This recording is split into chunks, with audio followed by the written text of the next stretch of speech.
My name is Teresa. I'm from Frankfurt, Goethe-University, and I will present you News and Times and Space, our virtual reality approach of dealing with news. And it basically looks like this. We have an VR application to visualize, filter, and interact with geolocated events on the 3D globe. And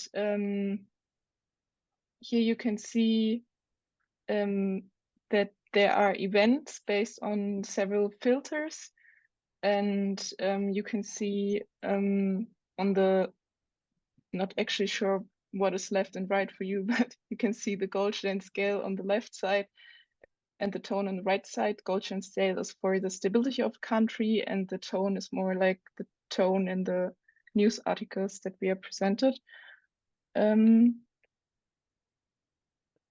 you can see other filters that we implemented. I'm actually not sure if this is working well. I think I'm gonna do it a little bit different and show you the video instead of my presentation now. Can you see the video? Not video yet, no. No, well, I think you maybe only shared PowerPoint. Yeah, you need to unshare, unpresent, I think, first. Ah, okay.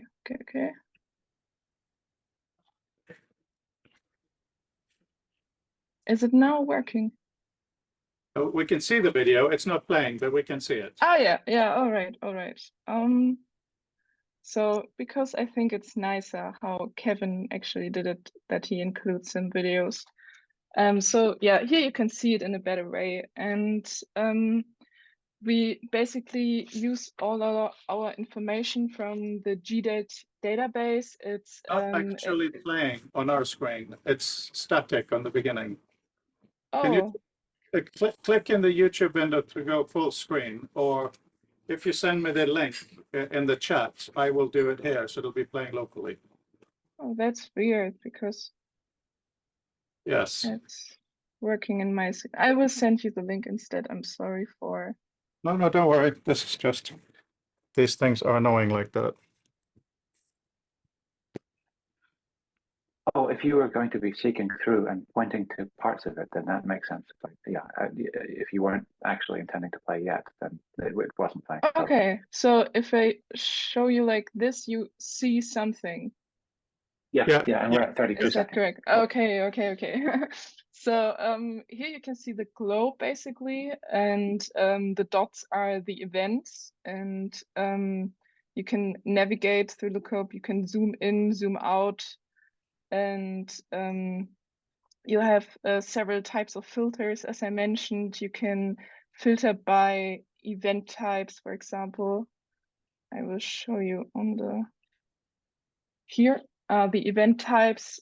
So we have several events types that are, for example, consult, making a public statement, so you know what kind of event is there. This is all in the GDAT database. And other than that, one thing, because we are talking today of the future of text, one thing we have been thinking about is accessibility. Is the question, how do I access a huge amount of data? And we basically thought about this application because nowadays we are living in times of information overload, and interacting with a large amount of unfiltered data can be very confusing and sometimes even frustrating, and that makes it a little bit inaccessible.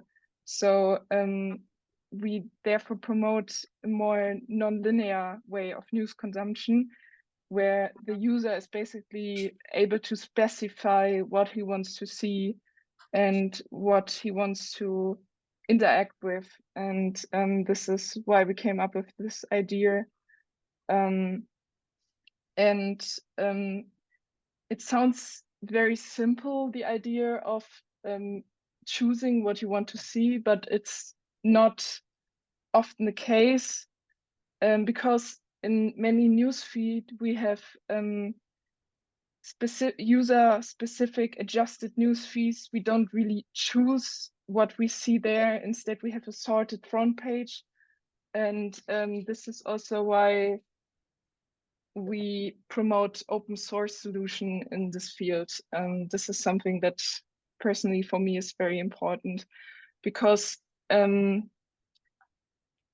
don't, you cannot tackle a lack of transparency if you don't know the underlying algorithm that is under the code that sorts out what is important or what is less important to you.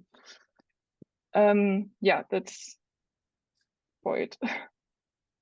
Thank you. And here, for example, you can see like specific events. You have more information if you click on the button, and you can also click on the link. So it's basically like you consume a news article. It's just a little bit broader. And that's it for now. Thank you very much. Oh, Fabienne has a question. Yes, I do. Thanks for the presentation. I'm wondering, because I'm wondering how flexible basically the solution is, and that made me think of when I see a data visualization of a set of data visualization, let's say going from a globe to a 2D map to something else. And I'm wondering if you considered, or if you're already maybe even already using like a grammar of graphics, where you have a visualization that is linked to the type of data or data set, so that it's flexible enough to say, if you have another piece of news that is totally unrelated, the same mechanisms do work, let's say the set of filters, but the visualization, for example, if it's not geographically based and you need a bar chart instead, then it would automatically select bar chart as a visualization. Yeah, so this data is highly tied up to GDALT and GDALT structure, like Kevin did with Wikipedia database. We built up our structure upon GDALT. And with GDALT, all the information is geo-referenced, so we don't have the problem that we don't know what to do with data that is not geo-referenced.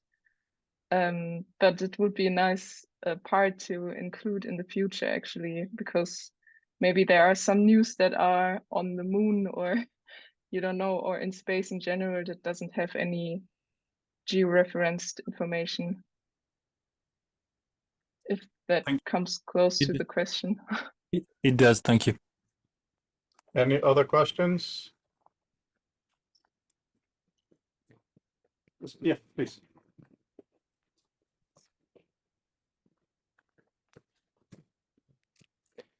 Hi, this is Leon. Great presentation. Can you tell something about this Goldstein scale slider? Oh yeah, so Goldstein scale is like more of something that was inside the GDALT database, inside the knowledge graph. They basically built other filters that they get the information through NLP, and Goldstein scale measures the stability, like the stability of a country, like the, how can I explain, the way this particular news article has to do with the stability of a country. Like, is it more stabilizing the country or destabilizing the country? But we haven't gotten so far into it, and I don't really exactly know how the algorithm determining the Goldstein scale works in GDALT. It's just something we took out of GDALT and implemented it.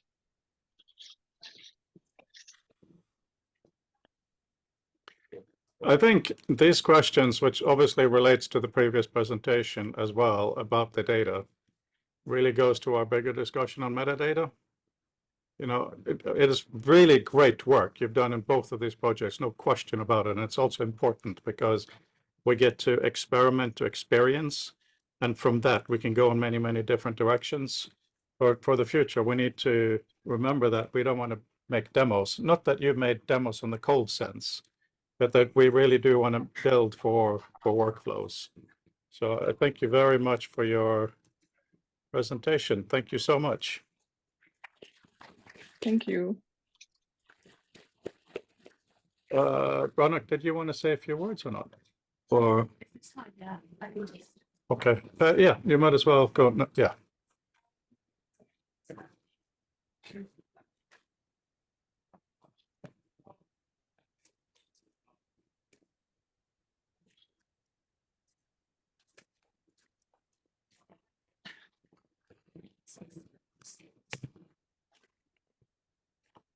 So is that, well, that, okay, can you give that computer power, please? It's gone down, so that means there's no,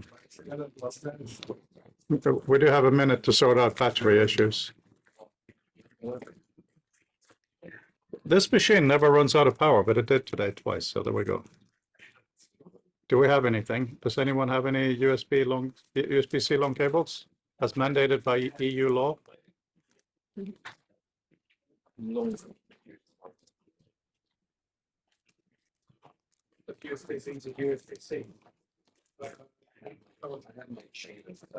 Oh, so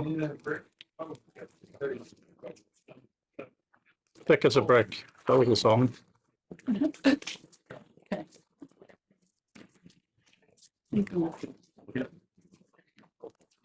What do we need? I think it's just running out of power, so it just needs to.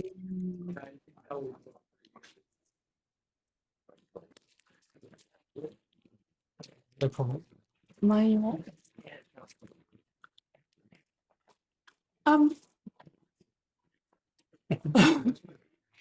we need some. Did he need to do something? What do you need? What did you want him to do? Oh, that sort of like. yeah, that was.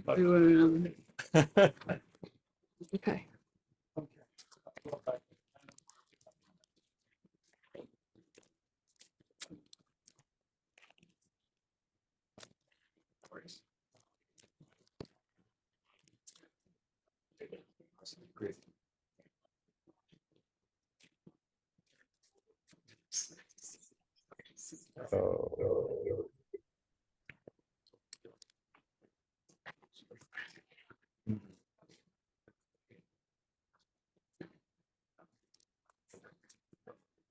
Okay. Okay. Ronak, everyone. Okay. My name's Bruna. I've Oh, is just. that how you pronounce it? Yeah. It's okay. I'm going to make you big. I don't mean that in a professional sense. You've already done that. Thank you.